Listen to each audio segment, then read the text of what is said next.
Hey storytellers, this is Author Culture with Janina Polito. A quick dive into stories, how they connect with readers, and how we can build sustainable success as authors. Each week we start with a story, explore it a bit, pull out something for you to chew on, whether it be an action item, a tip you can implement now, or an awesome bit of encouragement, and then send you on your way.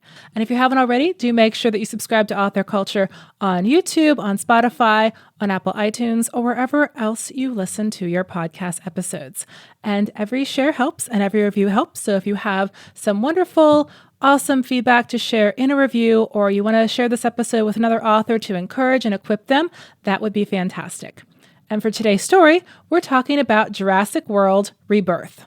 Why critics weren't exactly thrilled, why audiences still showed up with popcorn in hand, and what this whole thing says about testing your story ideas early, before you dive into the deep end of drafting. And make sure you stick around to the end of this episode because I have a fun action item that you can use right now to help you get great story clarity without bogging down your whole pre-thinking and outlining process and, taking all the fun out of the storytelling. It's a great way to help you engage with your story and still find the fun in drafting it. So make sure you hang around to the end so that you can catch that great help. Now, I was a bit late to the game when it came to Jurassic World Rebirth, in part because I was like, oh, look, it's another Jurassic Park movie. Now we have a whole franchise.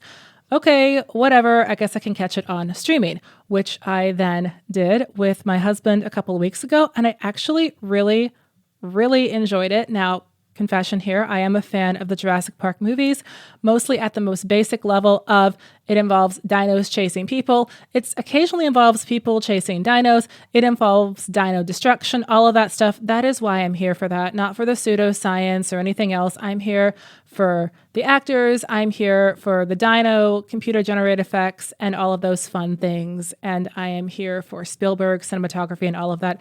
I am not here for super profound stuff. And in that case, the movie actually really delivered. But for those of you who haven't had a chance to see this particular movie yet, here is the Internet Movie Database summary.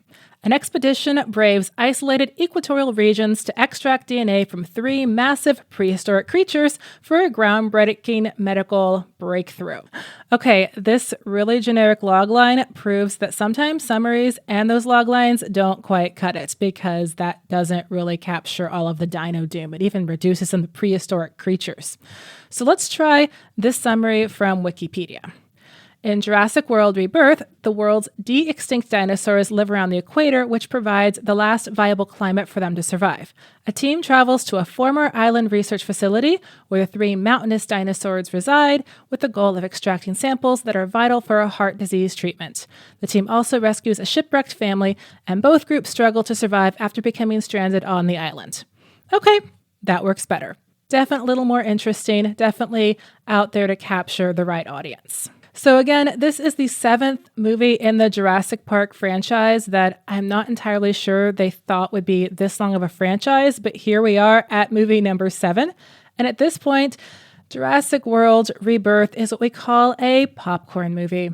And for those of you who are wondering what that is, Cambridge Dictionary says a movie that is very popular but not serious or intended to make you think deeply or that is not of artistic importance. And you know what? Jurassic World Rebirth understands the assignment and it delivers.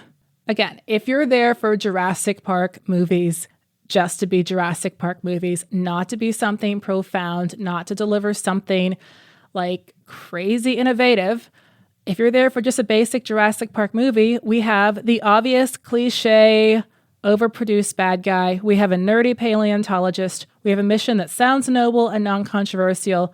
We have a ton of cool CGI dinos. We have a likable cast, and of course, the ones who don't get a lot of lines, they're probably going to get destroyed by the dinos. We have a shipwrecked family, complete with some clueless teens and a cute kid, who, of course, adopts an equally cute mini dino because we need our cute mini dinos. We have running from dinosaur scenes. We have some surprisingly pretty cinematography. Like, this movie looks better than it has any right to look. The cinematographer definitely was taking a lot of inspiration from Spielberg itself. There's a whole scene in the water where you're like, okay, I am getting all of the Jaws vibes here. I am getting all of the throwback feels here. This is lifted from Jaws. And you know what? It still works, so I don't care. And of course, did I mention there's dinos? There's dinos. There are a lot of dinos. This movie is paint by numbers. It's predictable. And the thing is, it's exactly what a lot of Jurassic Park fans showed up for. Now, the critics, they maybe didn't show up for it as much. Of course, some hated it like manure. I mean, I think sometimes you get movie critics who just know they have to see these movies, and your average movie critic can't love every movie they're going to see. And if they don't love it, wow, they will let you know in a review. So we had some people shredding it, which again, totally fine. Movie's not profound, and they are allowed to give their opinion and are literally paid to do so. Some critics thought it was the best thing ever. Amazing, best thing since sliced bread and the internet and all of that. Some critics kind of gave reviews like, listen, I'm here because they pay me to watch movies, and if you like this kind of movie, it'll work for you. According to the Wikipedia article, the reviews were overall mixed. Here's the thing. The reviewers came out for this movie. It cost roughly $200 million to make and brought in over $800 million. So not the biggest hit for the Jurassic Park franchise, but hey, it made profit. It made good profit, and it delivered to the core experience. It did the thing that it was supposed to do. Was it profound? No, it wasn't. But it did clearly make profit. We didn't get any major surprises. We didn't get any reinventions. We got a pretty gnarly looking mutant dinosaur at the end of the movie that kind of looked like a Rancor from Star Wars mashed up into a dinosaur. But other than that, it was pretty straightforward. It was dinosaurs and people and doom and disaster and running from dinos and all of those things. And that's the important part. The movie knew the assignment and it fulfilled the assignment. No matter what individual fans say on their own blogs or on social media or whatever, they're entitled to their opinions. Of course, everyone is. But just purely going based on the dollar signs, this movie understood the assignment, it delivered it, and fans enjoyed it. They came to see it. It was a basic, uncomplicated dinosaur popcorn movie that you could just go in and know what to expect from the Jurassic Park franchise. And sometimes that can be a really great thing and exactly what audiences are looking for. Now, you may be saying, okay, Janine, you may have talked me into watching it. If I like dinos, if I don't, whatever, you haven't convinced me, which wasn't the point of this episode. But again, what is our core takeaway here? What is the whole point of this? Authors creating a story that delights readers doesn't have to be complicated. Us writers can really get into our heads. We world build into oblivion. We have that whole thing of, I just need to figure one more thing out. And then the idea kind of gets lost in the lore. But the thing about storytelling, especially if you're storytelling to connect with readership, which hopefully you are because that's what I talk about in this podcast, connecting with readers is all about, number one, figuring out what you love about the story. 2, figuring out what readers love about the story. And then figuring out, number 3, figuring out the sweet spot where your unique voice meets what they like, and we all like it together. This doesn't mean you have to be a crowd pleaser. This doesn't mean you can't add in some fun things here and there. It just means to be intentional and thoughtful. Okay? You're basically communicating, hey guys, you like this thing? My book has it because I like this thing too. You and my book should totally hang out, and maybe if you like the book, let's hang out together on my email list or wherever, because I'm going to be making more fun books like this. It's just that simple. Now, of course, executing this can take more time and effort, but it really comes down to things that are that simple. Now, here's that takeaway you were waiting for. You can do this quick exercise before, during, or after your outline. You can do it in the middle of your world building.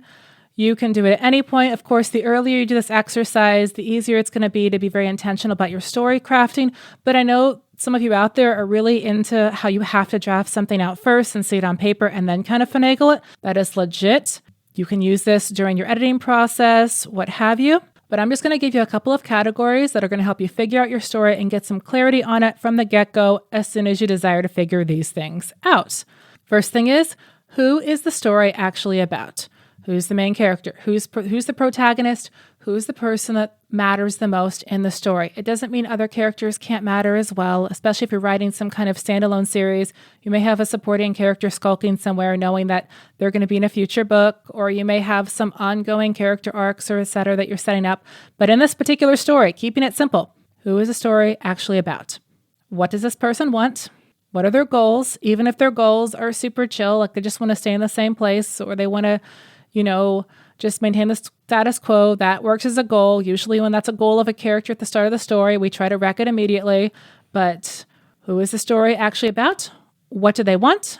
What stands in their way or disrupts them from this whole scenario? What's a disruption? What's a change moment? And then what readers, if any, would care about this character in this story?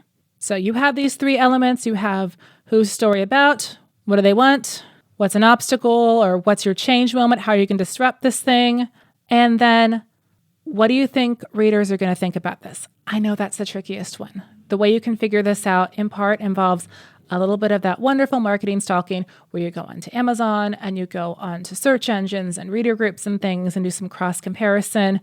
But the more that you can kind of figure out, okay, I like this stuff and I think readers like this stuff, the more that you can hit that sweet spot, the easier it'll be for you to connect with readers naturally with a story that you already love because you chose the stuff that's in it and just connecting the stuff you like with the stuff that readers like, and we're all happy together. Figuring out these 4 areas can save you a ton of time and energy in your story planning, especially at the start before you start drafting. But even if you do this after you draft, it helps you to focus your edits. Even if you're doing this during edits, and it helps you figure out your marketing, and it helps you be able to market more fearlessly to your specific audience and do it with more confidence, and helps you to avoid marketing things that don't really make sense for you. Because again, as I always say, your book is what you're marketing. So start with your storytellers, start with what you're communicating, and go from there using that to connect with readers who also need your story. So maybe you're hearing this and going, wow, that's great, Janine, but I could use just a little more help. I could just use a little more walkthrough. I have questions. I would like some more clarity in how to do all of that market research. I would like some more clarity in how to figure out all those little bits, but in a chill way that will help it make sense for my brain. Friends, I have something for you. Next week, I am bringing you something fantastic in time for Black Friday that will help you figure out your story ideas, help you figure out clarity, and yes, help you also figure out who you're talking to in short, easy lessons that will help you to really get your story on the road, moving, and still keep the fun in it for you as you're connecting with readers. This toolkit is fantastic. Again, it's short, it's effective. I know y'all don't have all the time out there, so it's short, effective, it's powerful. And if you hop on my email newsletter, you're going to get access to this first because I am going to be sharing all these cool things on my email newsletter first. So if you go to jiauthor.com, you can sign up for my email newsletter right there on the front page of my website, big friendly orange button that you can click. Plus, you're going to get some extra writing and marketing worksheets just for signing up as well. Okay, storytellers, it's time for your thoughts. Did anyone else out there see Jurassic World Rebirth? What are your thoughts on that?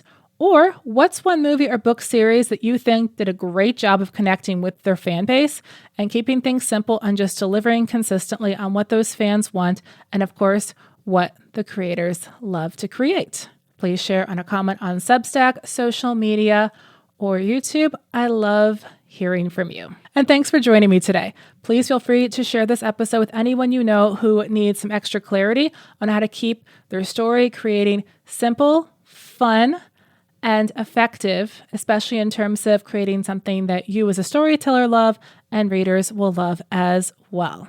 I'll see you next week for another story exploration with quick tips, encouragement, and a little bit of profound fun. Be sure to keep tuning in to Author Culture. For now, remember that your existence is fantastic. Go forth and be awesome.